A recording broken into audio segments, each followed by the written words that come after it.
y en la distancia. No, está muy alto.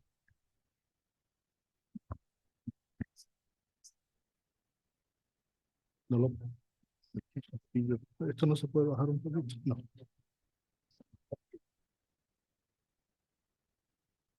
Ok.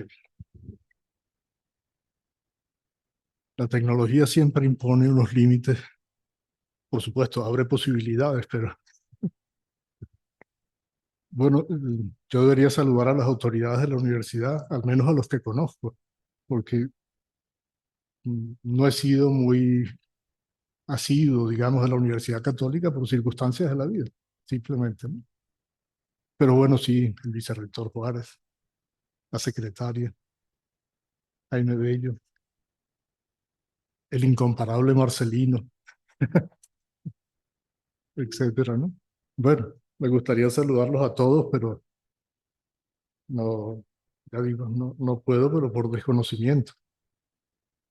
La verdad fue una gran alegría recibir la invitación de Lorena para la sesión de hoy.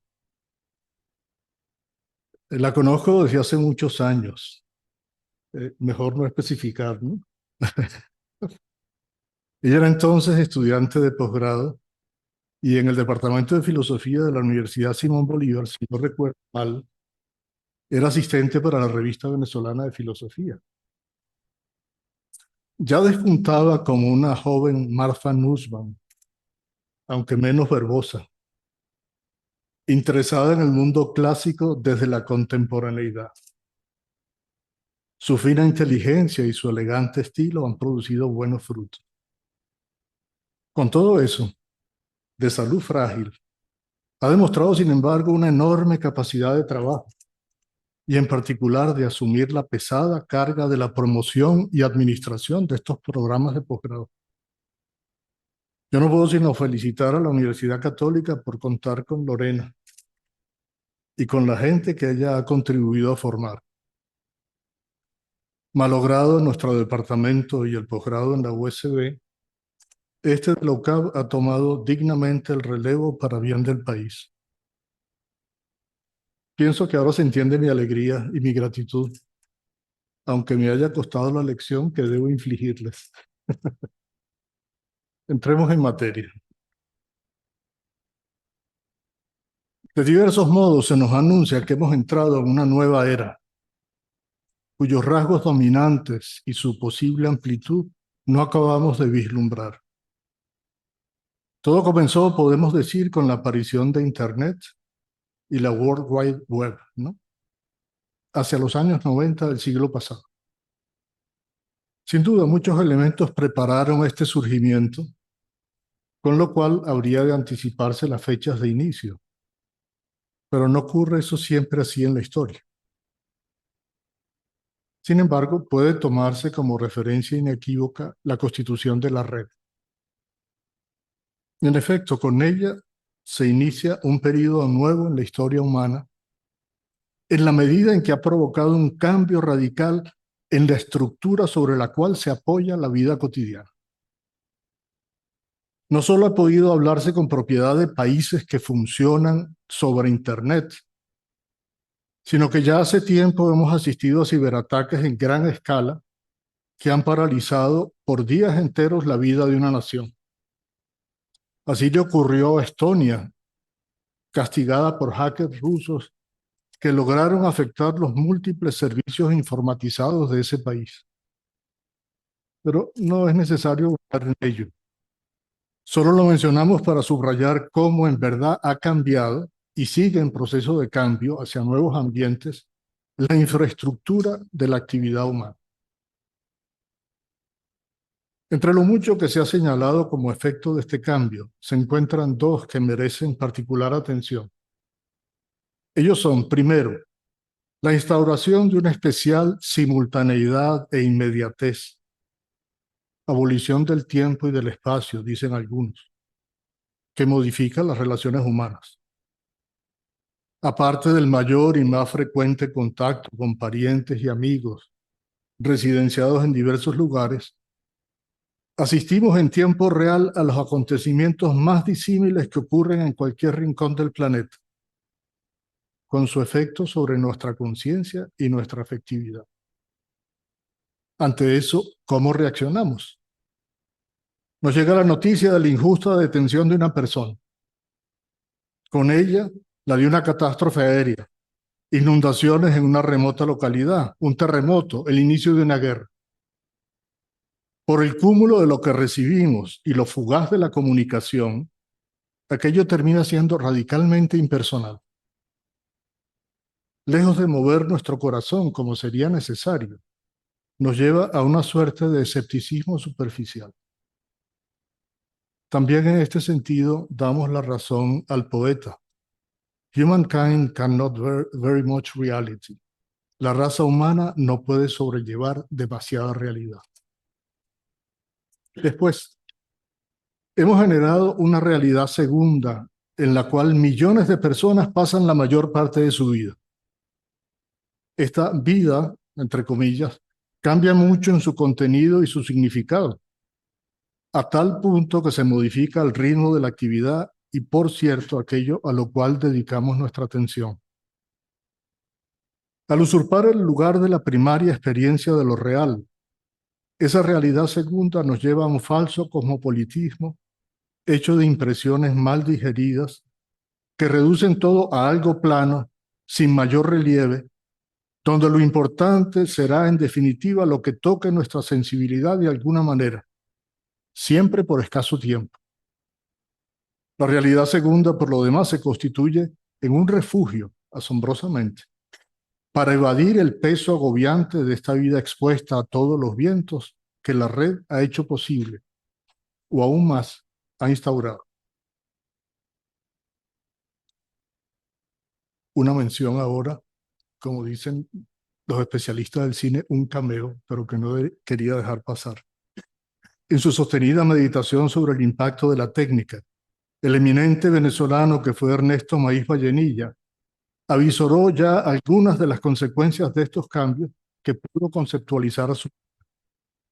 Las modificaciones tecnológicas de la percepción le llevaron a hablar de la metatécnica en la vida humana. Y la difusión de la informática le permitió plantear, en el ocaso de las universidades, la superación del campus como recinto exclusivo o privilegiado de la actividad académica. Las universidades enteramente informatizadas y la proliferación de cursos a distancia le han dado la razón, aunque de nuevo no se comparta del todo su manera de conceptualizar el fenómeno. El más difundido de los productos del día es quizás el smartphone. Comenzamos con el llamado teléfono celular, que llevamos en el bolsillo o en la cartera. En áreas deprimidas económica y socialmente, su proliferación resolvió el problema de la comunicación telefónica, que la falta de red instalada, costosa y necesitada de mucho trabajo, hacía ver como una aspiración remota, difícil de alcanzar alguna vez, si no imposible. En poco tiempo, lugares apartados en el campo de nuestros países o del continente africano obtuvieron servicio telefónico de buena calidad. Sorpresas de la tecnología. El celular, sin embargo, pronto mutó en smartphone. Lo que llevamos ahora con nosotros a todas partes no es un teléfono, sino una poderosa computadora de alcance y consecuencias difíciles de apreciar, que, como es el caso, vamos descubriendo poco a poco. Dotado de cámara fotográfica, ha provocado una multiplicación indefinida de imágenes, de personas, de grupos, de paisajes. Y desde luego ha llevado a que en toda ocasión se pueda ver a la gente con el aparato en la mano, tomando un registro de lo que ocurre, sea un concierto al que asisten o, como reportaban en el Líbano, un bombardeo israelí de precisión. Por lo pronto, con él hemos establecido una conexión permanente, no a un servicio telefónico, sino a la red. No me corresponde ahora hacer inventario de todo lo que ha puesto a la mano, sino considerar cómo este dispositivo ha introducido en nuestras vidas la distracción permanente. No hablo de entretenimiento, que es buena parte de ello, incluso de infotainment, como se expresó con feliz término, sino de esa interrupción frecuente, casi continua, de cualquier actividad en la que podamos estar inmersos. Una notificación y nos viene algo que pide cambiar lo que hacemos. ¿Acaso altera el ánimo? Ciertamente dispersa la atención, puesto que pronto recibimos una nueva notificación, quizá mientras atendemos a la primera de ellas. Estamos así, de nuevo Eliot, distracted from distraction by distraction, filled with fancies and empty of meaning, distraídos de la distracción por la distracción, llenos de fantasía y vacíos de sentido. En el caso de los niños y los jóvenes adolescentes, esto modifica su experiencia de lo real con consecuencias en el plano de la conducta y de su ánimo, incluso de orden neuronal. Todo ello ha sido objeto de estudios recientes que parecen confirmar las primeras apreciaciones acerca del efecto del smartphone en los jóvenes. No hay manera de ignorar o minimizar este impacto en nuestras vidas.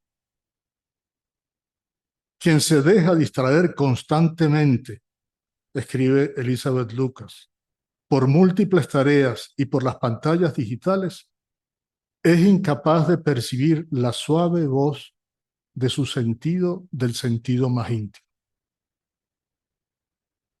Adictos a sus contenidos, por obra de los algoritmos dispuestos para manipular la atención y provocar descargas de dopamina, actuamos y razonamos como cualquiera que se encuentra preso de un vicio. No es para tanto. Lo necesito en mi trabajo o en mi actividad. Es muy útil. Apenas lo uso. Cualquier medición, como las que puede hacer el propio dispositivo, bastaría para desmentir esa falsa apreciación y sorprender al usuario al mostrar la ingente cantidad de horas en las que ha estado conectado. El smartphone y la red, sin embargo, podemos situarlos en el orden de los instrumentos, aunque muy poderosos, que modifican nuestra conducta. El surgimiento de la inteligencia artificial plantea un problema diferente, porque la IA no solo puede modificar la acción del sujeto, la sustituye. Ha de comenzar por verse que no se trata de un mero instrumento, una herramienta diseñada por el hombre para sus fines de dominio de la naturaleza. Al parecer, en alguna medida está dotada de espontaneidad propia. Hecha la transición del 0 al 1, donde algunos sitúan lo más propiamente humano en este terreno, estas poderosas máquinas despliegan en su hacer incesante una inverosímil capacidad de, digamos, procesar información y con ello de alcanzar niveles que nosotros, sujetos humanos, difícilmente alcanzamos con esfuerzo y por largo tiempo, o que del todo no logramos alcanzar. Los campos del hacer en los cuales tiene ya presencia cotidiana son muchos. En ciencia, en medicina, en planificación estratégica, en el mundo de los escritores, en los vehículos autodirigidos de circulación terrestre o en la aviación, en particular del mundo militar. Vemos a diario cómo nuevas parcelas de actividad son sometidas al control de la IA. Pero estamos apenas en los comienzos. ¿A dónde llegará todo esto? Algunos han planteado, así Geoffrey Hinton, por ejemplo, que como pueden ser más inteligentes que nosotros, atención, aquí la inteligencia se mide por su desempeño, a la manera del conductismo. Como pueden ser más inteligentes que nosotros, nos dominarán. Ante lo cual no falta quien invoque las leyes de Asimov, sin pensar que en esto puede repetirse el caso del hombre respecto de su propia naturaleza, otorgada por el Creador. Nosotros vivimos hoy por hoy en una transgresión continua y hasta programática de lo que nos corresponde por nuestro ser. ¿No ocurrirá algo semejante con las llamadas máquinas inteligentes, incluso, como se ha dicho, máquinas espirituales? Son los títulos de 2 libros de Kurzweil. Las leyes de Asimov, como toda ley, requieren ser interpretadas. Interpretación que en este caso hará la máquina misma. Así deberá determinar qué significa dañar o no a un ser humano. ¿Qué entraña cumplir las órdenes dadas, a excepción de las que entren en conflicto con la primera ley? Y sobre todo, y esto acaso sea motivo de preocupación especial, la necesidad de proteger su propia existencia, la máquina, puede conducir al dominio de unas máquinas sobre otras con consecuencias insospechadas. No se trata de detenernos ahora en los sueños de una nueva edad de oro, menos aún en anticipaciones catastróficas, apocalípticas. Todo aquí se presta a muchas cavilaciones y la falta de claridad en puntos nucleares no permite, en particular al Lego, anticipar el panorama futuro.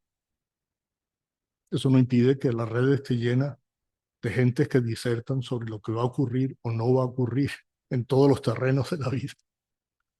Lo cierto, sin embargo, es que esta nueva era trae consigo la incorporación creciente de la inteligencia artificial en la vida de la sociedad, sobre todo en la estructura de la actividad laboral.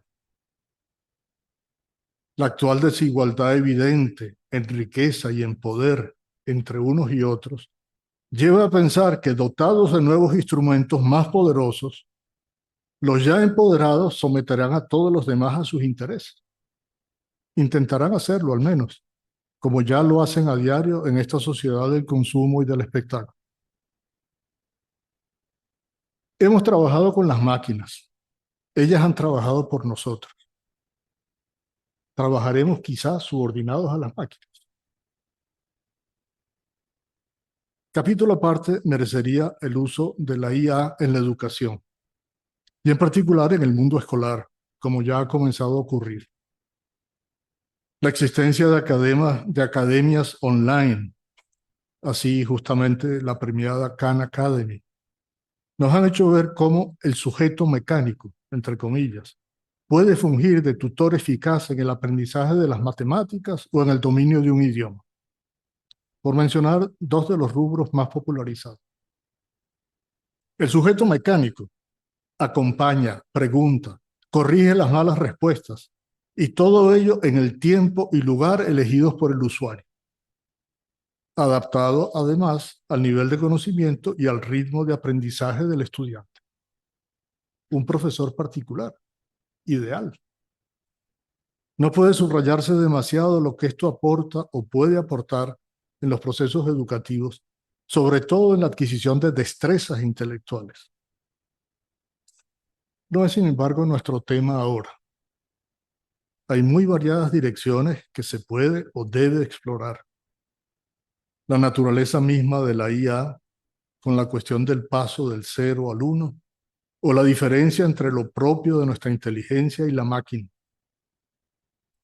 Ha llegado a anticiparse que para dentro de 4 años, quizá, se producirá la singularidad, lo que llama la singularidad en este caso, que es que no habrá diferencia entre el pensamiento humano y la máquina.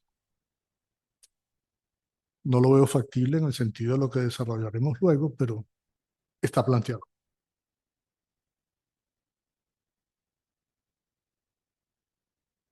También lo que pueda, del paso del 0 al 1, lo que pueda anticiparse acerca de la nueva organización del trabajo y del empleo. Un punto durísimo que va a afectar sobre todo a los jóvenes en los años venideros. La cuestión quizá angustiosa de la seguridad y el buen uso de la inteligencia artificial. Pero nosotros vamos a tomar ahora una sola línea, al menos en alguna medida, ¿no? Queremos en efecto examinar la situación que genera el surgimiento de la IA para el antiguo oficio del filosofar. Estos modelos de lenguaje, como son descritos, en los cuales las redes neuronales despliegan una rara y sorprendente capacidad para reconocer patrones en lo dado y para anticipar acertadamente el próximo movimiento, son, como hemos mencionado, mucho más que una herramienta. Se ha dicho que tienen la capacidad de emular en todo el pensamiento humano. Subrayan la palabra emular, pero emular en todo el pensamiento humano. Y en cualquier caso, al parecer, nadie sabe con certeza lo que tiene lugar en el interior de tales sujetos. La cuestión nos obliga a ir a la raíz. Hace años, en su idea de la universidad, Karl Jaspers ya planteaba cómo estos avances nos permitían discernir con mayor claridad lo específicamente humano de nuestro pensamiento. Y podríamos añadir de nuestra vida. Me parece que es el caso en grado máximo con la inteligencia artificial.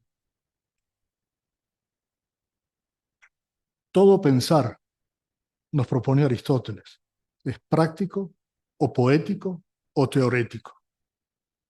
A estas tres orientaciones de nuestra actividad más personal corresponden, como sabemos, la técnica y el arte, la moral, la ciencia. El pensar dirigido a la producción de resultados externos al sujeto es el que llamamos poético o técnico. Su perfección se mide por la calidad de lo que se intenta producir. Buen carpintero será aquel que hace buenos muebles, no el que trabaja con buena intención, lo cual haría de él una buena persona. Uno podría decir, sin embargo, que de ser buena persona habrá de esforzarse en ser un buen carpintero, pero no es lo mismo. Ahora bien, en el plano técnico, podemos anticipar nuestra incapacidad para superar a la inteligencia artificial. Podemos anticipar nuestra incapacidad para superar a la inteligencia artificial. De hecho, ya nos lleva ventaja en muchas de nuestras actividades, desde la conducción de vehículos hasta delicadas operaciones quirúrgicas, incluso en el acopio de materiales para tomar una decisión o en una investigación científica, con lo cual parece entrar de pleno derecho en el campo del actuar personal y de la teoría.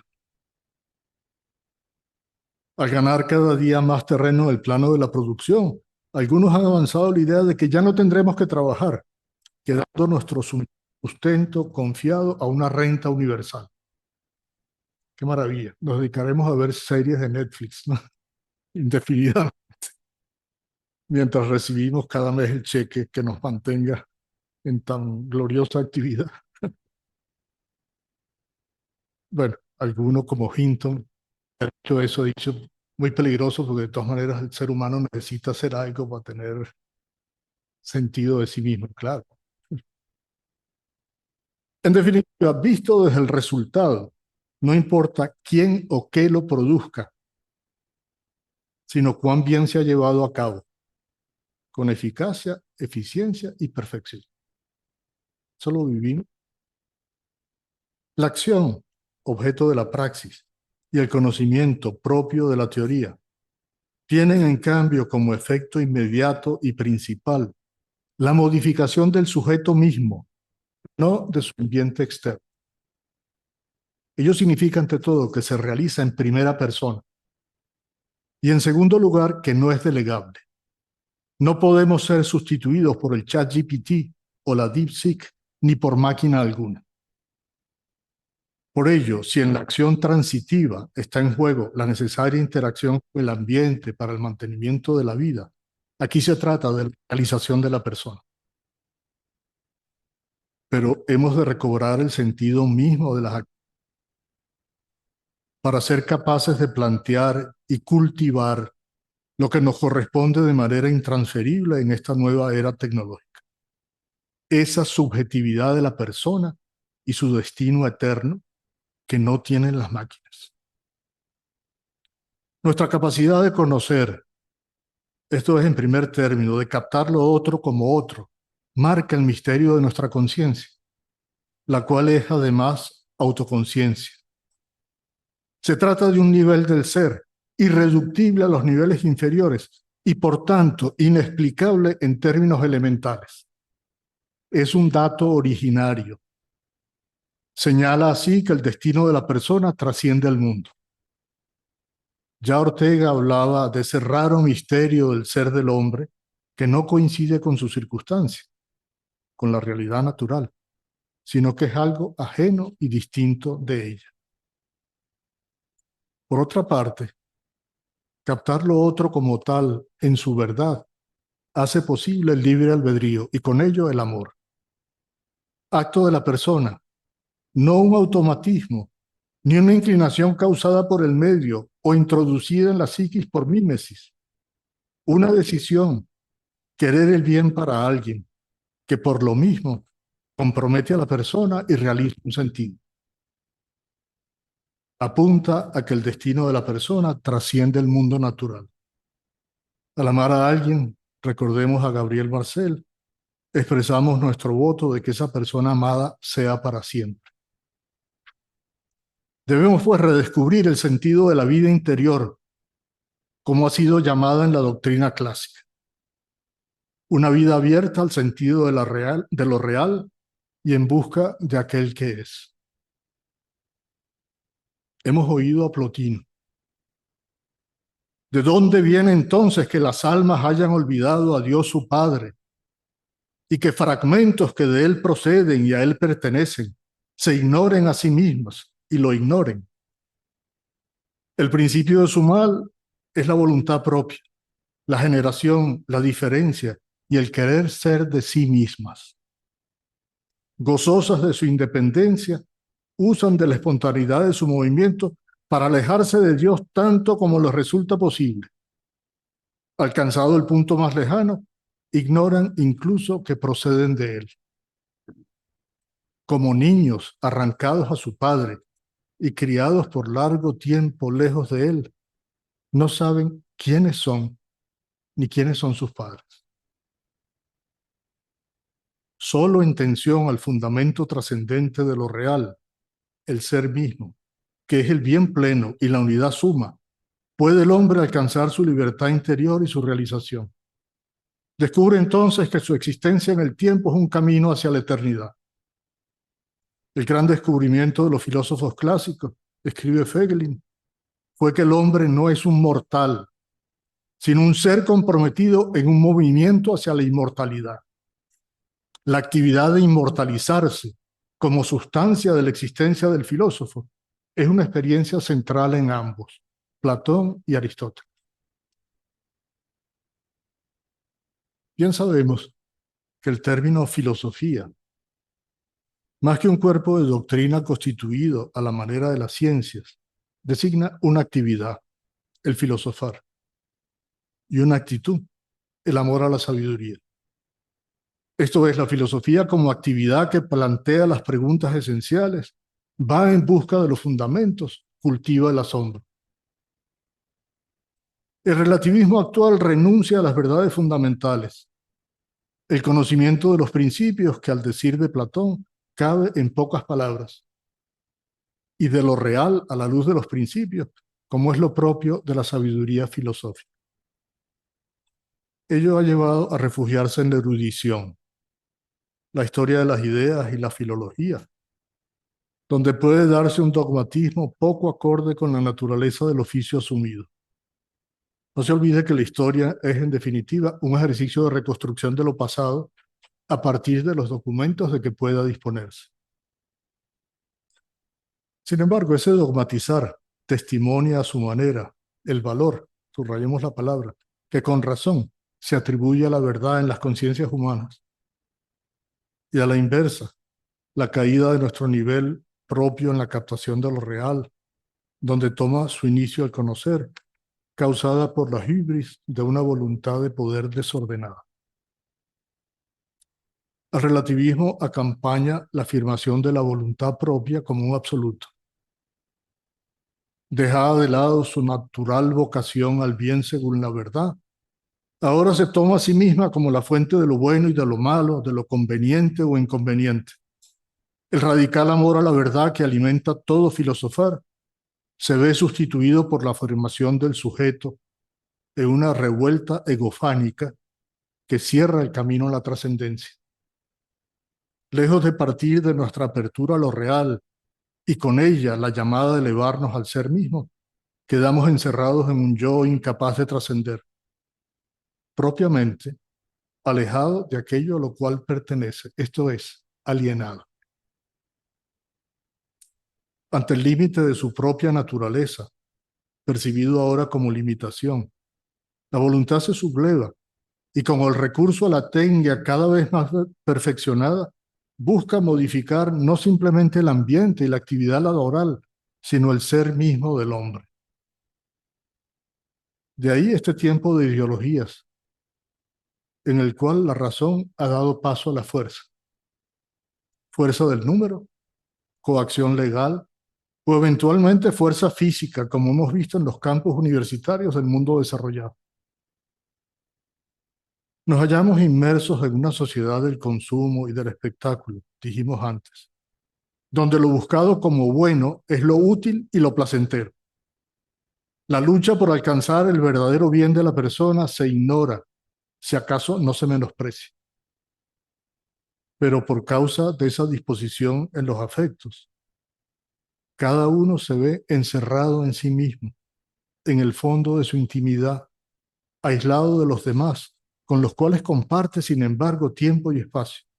Es el suyo un yo clausurado, incapaz de comunión interpersonal. Desfigurado el filosofar, se ha pretendido, así José Gauss, ya sabrá mejor, que la esencia de la filosofía se identifica con la soberbia. Pero no es así. No mueve a filosofar ese afán de poder que alimenta tantas empresas en el mundo de la producción o de la política. Nace del asombro ante el misterio de lo real en su verdad, bondad y belleza, y se realiza en una audaz pero modesta inquisición de la verdad, persuadidos de que nuestra razón no mide el todo de lo que existe. Dirá el poeta, "The only wisdom we can hope to acquire is the wisdom of humility." La única sabiduría que podemos esperar adquirir es la sabiduría de la humildad. Y la humildad, añade, no tiene límites. Humility is endless.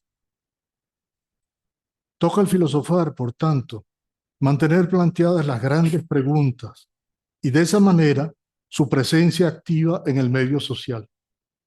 Así, cada uno de los interlocutores en el diálogo puede tener la oportunidad de convertirse y buscar lo superior, aspirar a la plena estatura de lo humano al seguir nuestra perenne vocación a la sabiduría en la contemplación de la verdad.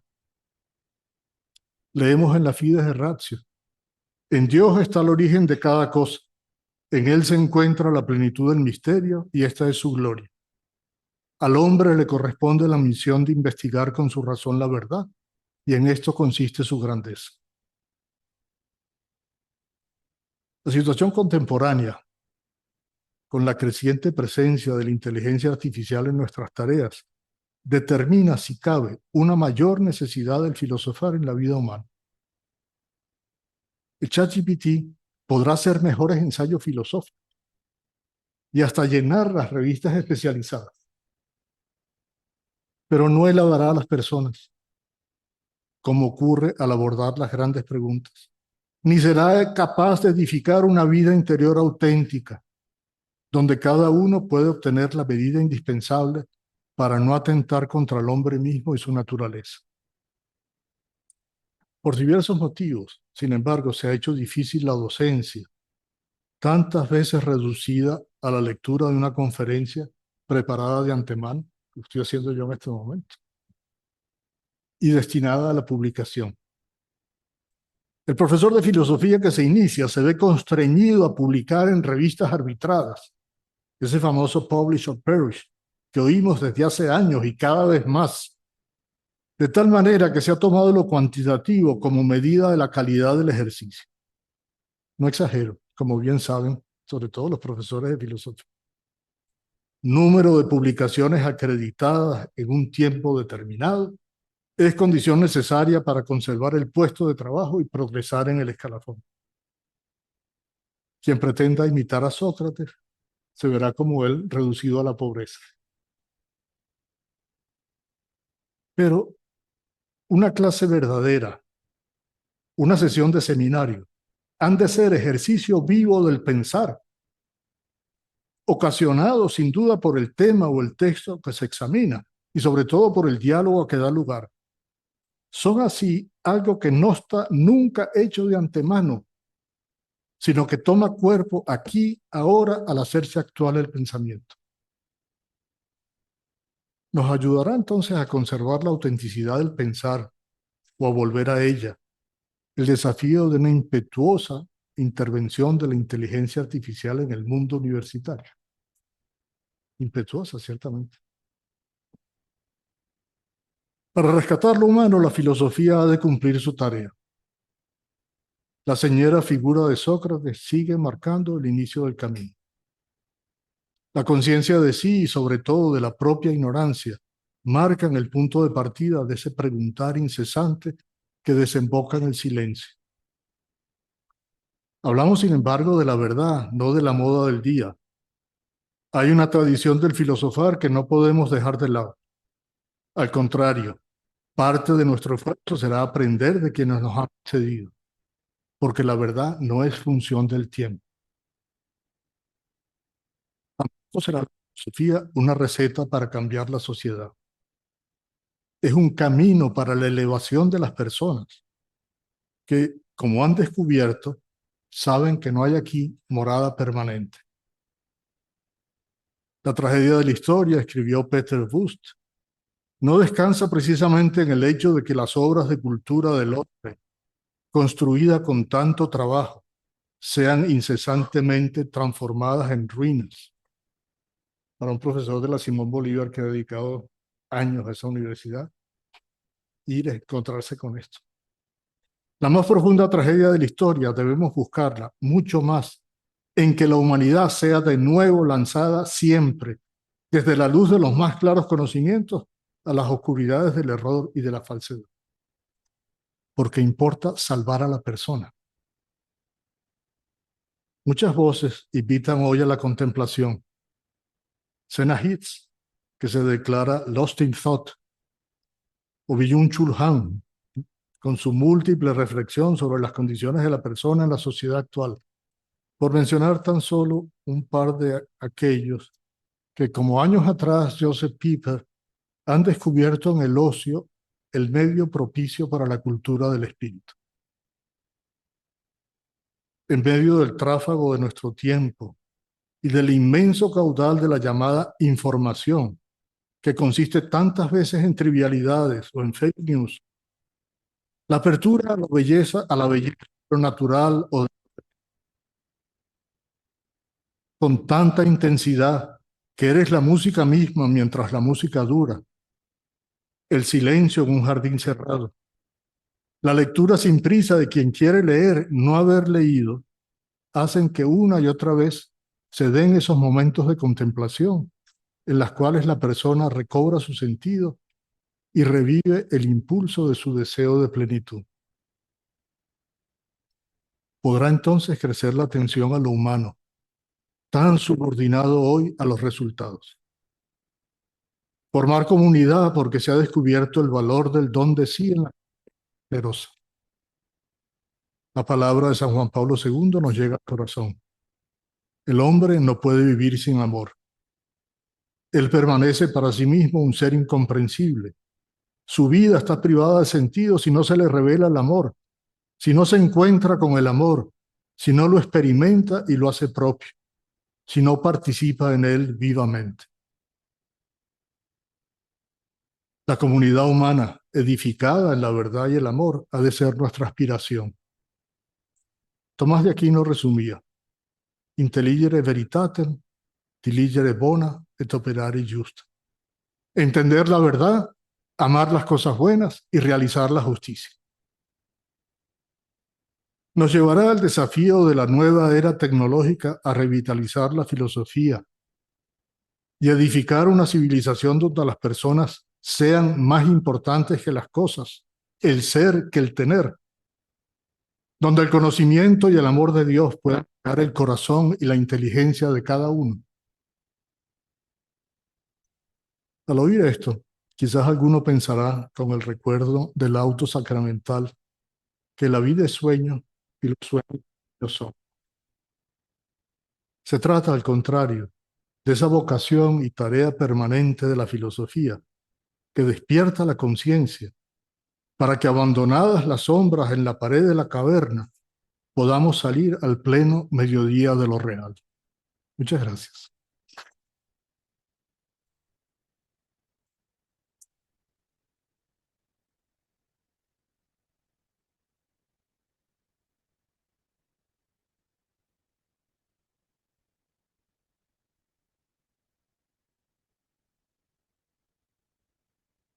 Muchas gracias, profesor, por esta lección inaugural maravillosa. Ahora vamos a abrir un breve espacio para preguntas, tanto para los que estén aquí en el auditorio o aquellos que están conectados a través de Zoom. Aprovecho además para saludar a la profesora Carolina Maya, vicerrectora académica de la Universidad Monte Ávila, que también nos acompaña. Y por supuesto también están allí en Zoom los profesores Víctor Krebs de la Pontificia Universidad Católica del Perú ¿Así? y el profesor Joaquín Márquez, que también da clases en nuestra maestría en filosofía, ¿Dónde estás aquí? por Zoom. Ah, Bueno, abrimos entonces el espacio para las preguntas.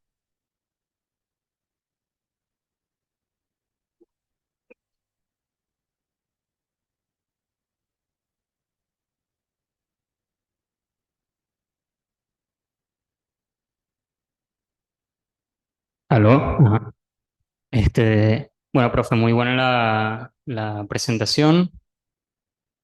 Parece que la filosofía y también las reflexiones que yo he tenido de lo que he podido leer, cuando indaga en estos temas y también ve, bueno, la acción que tiene la técnica y la tecnología sobre la historia, lo que vemos es como una amplitud de el ruido, ¿no?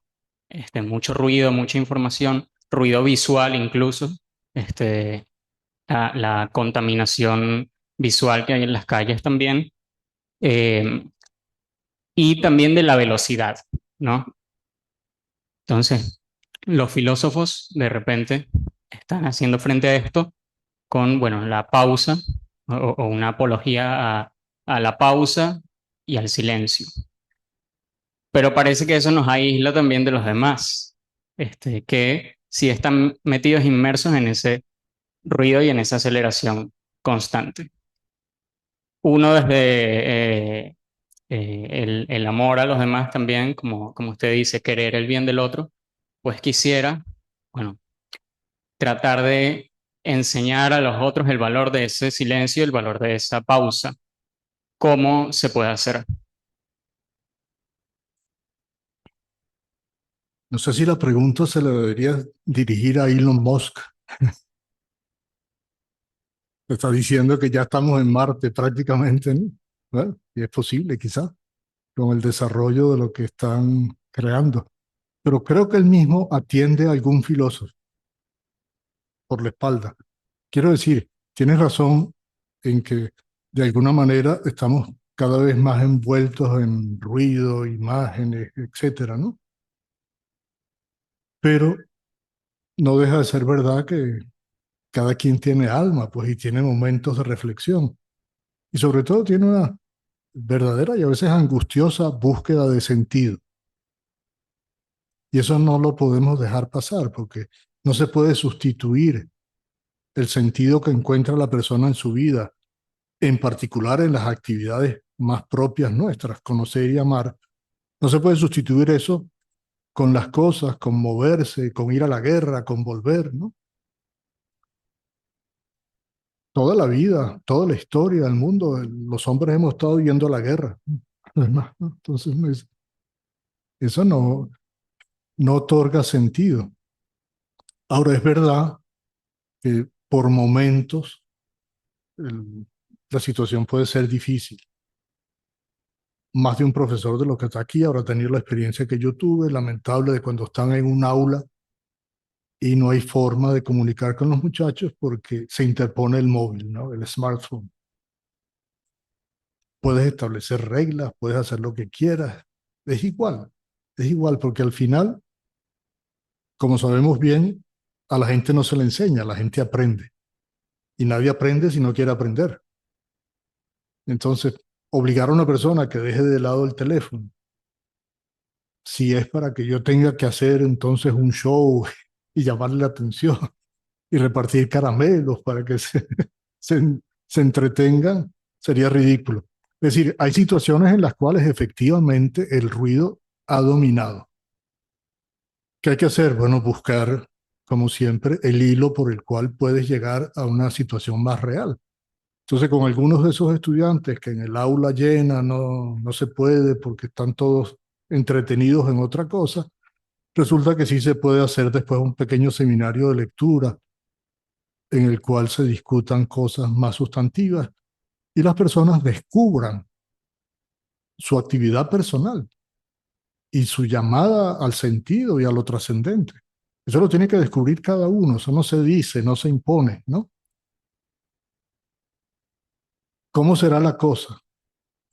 Difícil. Hice la referencia al smartphone y el aula, pero eso ya pasó hace años con la televisión, ¿no? Cuando entró la televisión, se tragó generaciones enteras de gente que lo que hacían en sus ratos libres era ver televisión. Se equilibró después eso, ¿no? Y si ves las estadísticas de lectura, aún en el mundo desarrollado, que es el mundo más dominado por la cultura del entretenimiento, pues sí, las estadísticas de lectura son relativamente buenas. O sea, hay mucha gente que todavía lee y eso da una oportunidad para que piensen en otra cosa. Bueno, no sé qué más puedo decirte al respecto. Tenemos un par de preguntas a través de Zoom que las leerá entonces el profesor Carlos. A través de Zoom.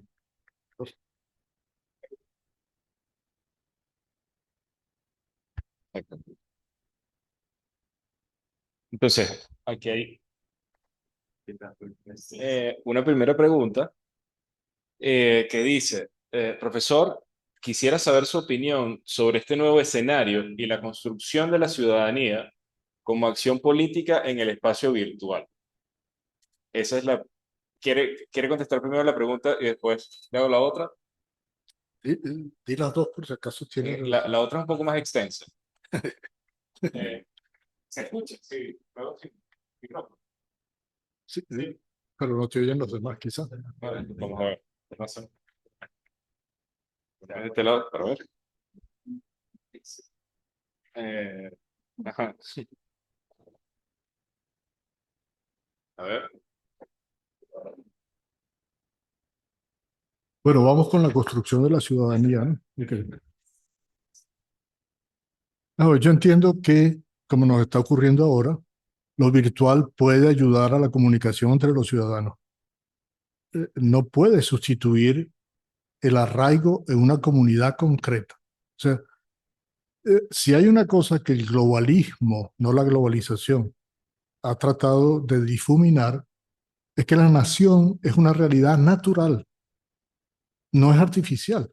El Estado es una construcción, llamémoslo así, artificial, pero la nación es una realidad natural.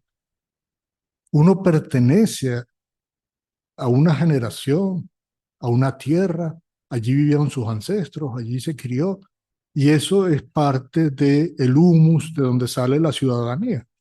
Entonces, ¿puedo construir una cierta ciudadanía virtual? Sí, y ciertamente. Yo puedo a lo mejor entrevistarme con Kaja Kallas, ¿no? Por, por la red.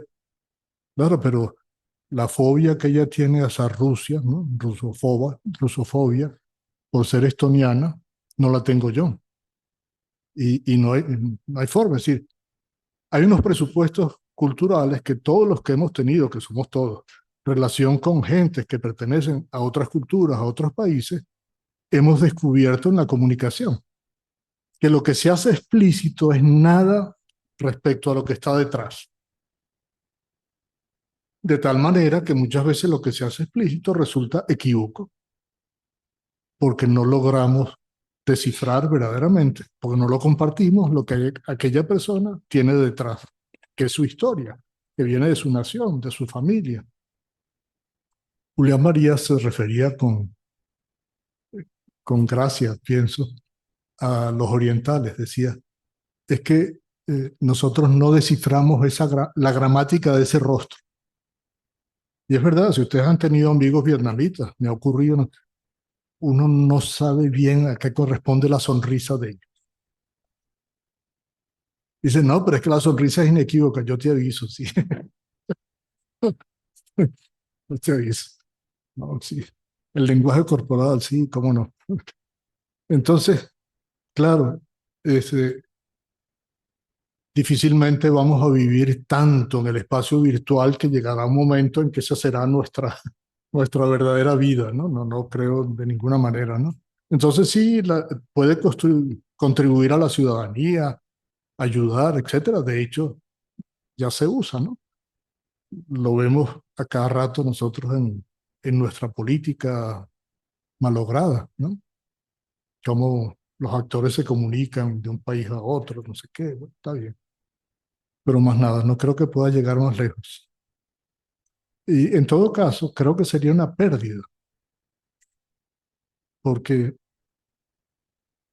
no sé, veía una entrevista de esas que hace Tucker Carlson, que son muy largas, ¿no? A un sujeto que están fundando una nueva comunidad. Entonces el tipo dice que él nació en Minnesota, Masika, creo que se llama la ciudad. Dice, y hay 6 generaciones de sus parientes enterrados allí. No, eso no se cambia. Eso no se cambia.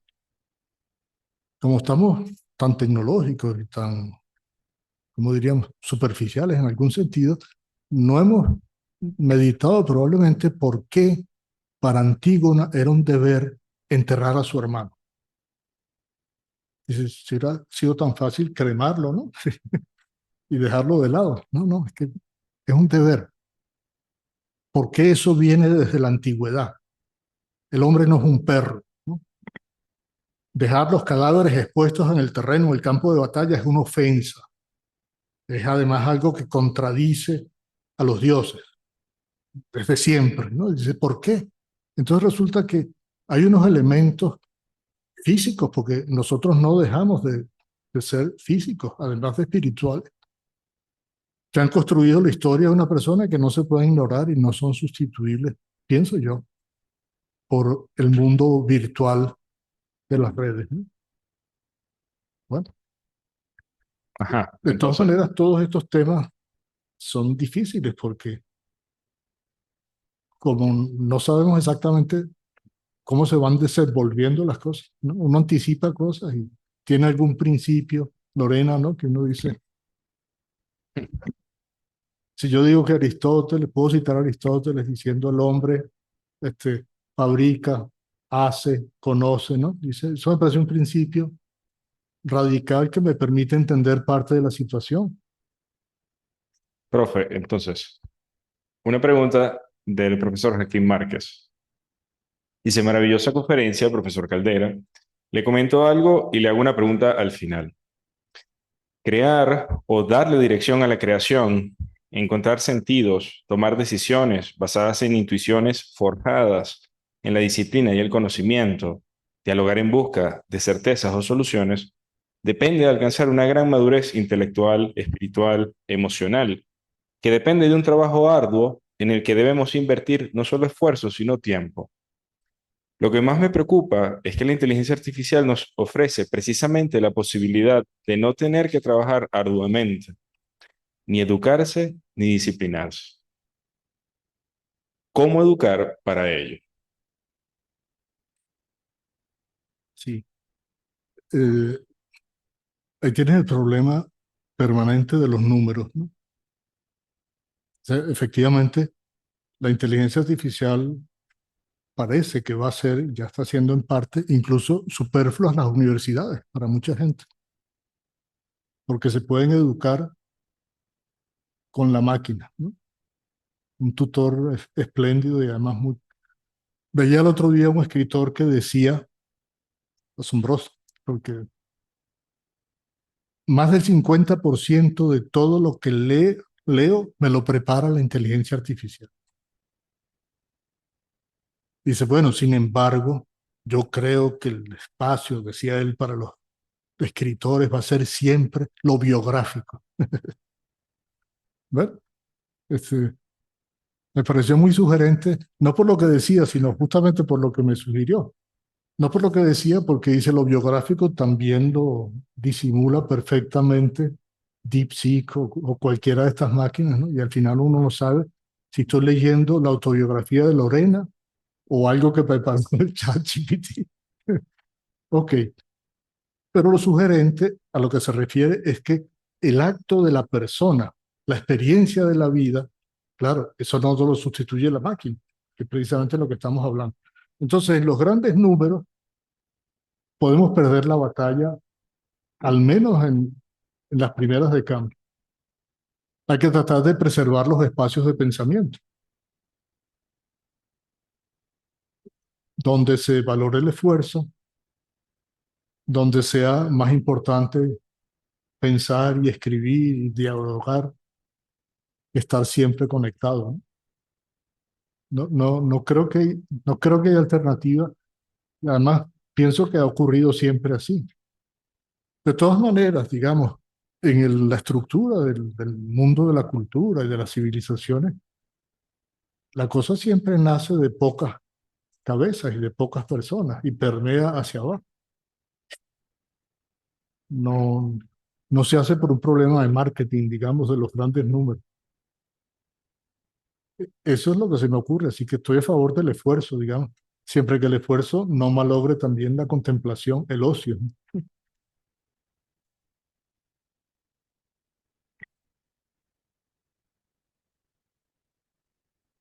Bien, muchísimas gracias a todos los que han hecho sus preguntas, sus comentarios. Ah, por aquí tienes brevemente para ir cerrando y ya eh, despedirnos. Claro, son las dos.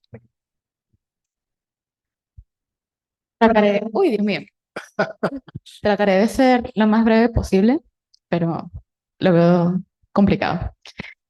Este, usted habla justamente de la naturaleza humana y de cómo ésta siempre va a tender al amor, a la búsqueda de la identidad personal y todo este tipo de cuestiones más ligadas a la filosofía, pero yo tengo la preocupación de si esta naturaleza realmente está cambiando, porque ¿qué tan natural es que sea más importante para todos nosotros las aranceles que decía poner Trump que los bombardeos hospitales en niños? Antes podíamos considerar que era parte de la naturaleza inequívoca del hombre el servir a un señor feudal o el considerarse una criatura de Dios, pero esta esencia naturaleza es algo que ha ido cambiando constantemente.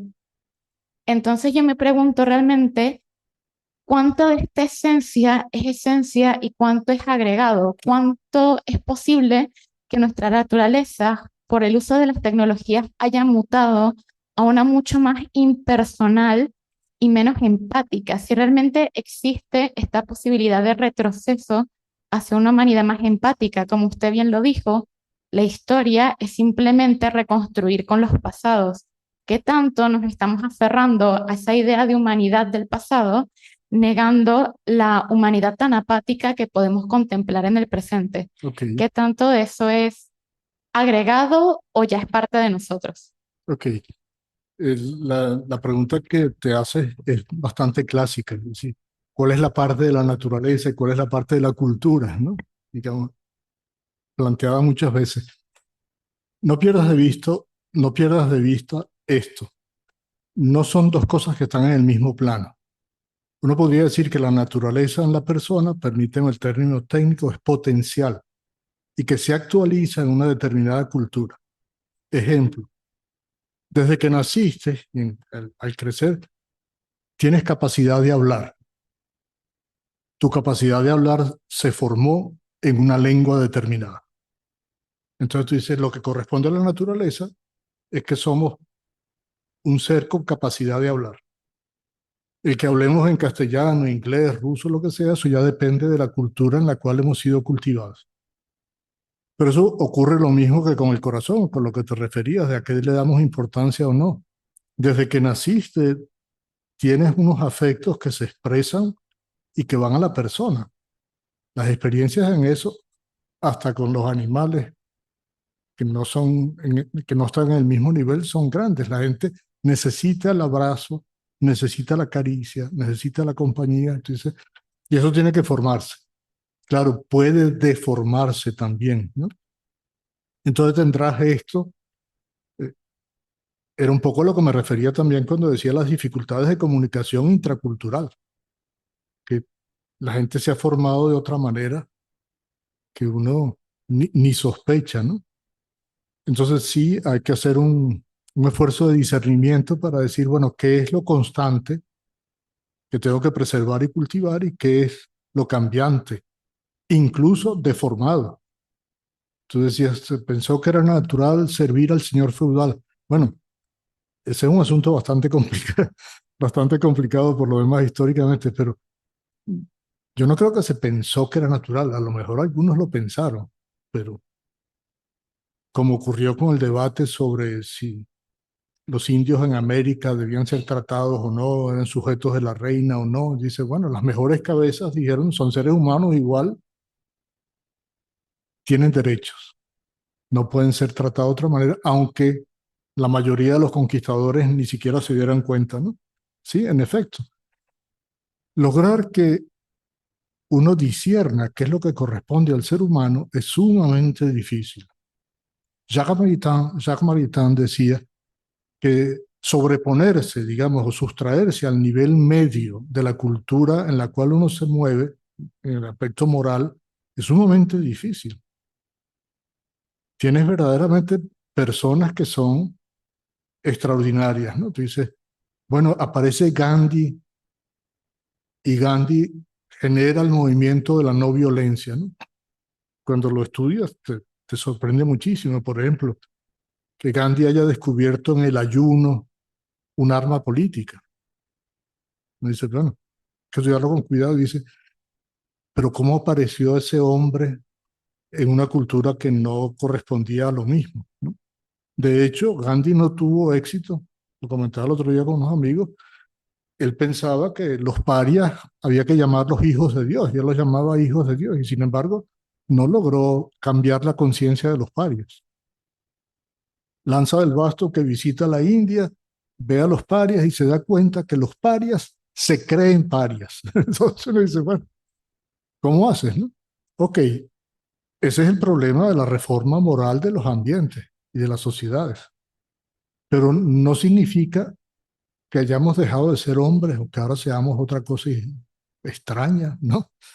Este, incluso si nos hacen implantes tecnológicos, como ya va siendo el caso, la gente siempre piensa, ¿no? El Robocop y la cosa, pero todo el que anda por ahí con un marcapaso ya tiene un implante tecnológico, ¿no? Entonces, no, lo que te estoy respondiendo es que el problema es constante, el problema requiere claridad de discernimiento y además, muchas veces, solo personas extraordinarias aciertan con la respuesta adecuada, que después los demás aprendemos de ellos. ¿Qué tendríamos que desear? Bueno, un poco lo que decía Peter Bush, lo que sería una lástima es que se pierdan las verdades que se han podido adquirir. Eso sí es una pérdida lamentable porque volvemos a la oscuridad. Bueno, gracias.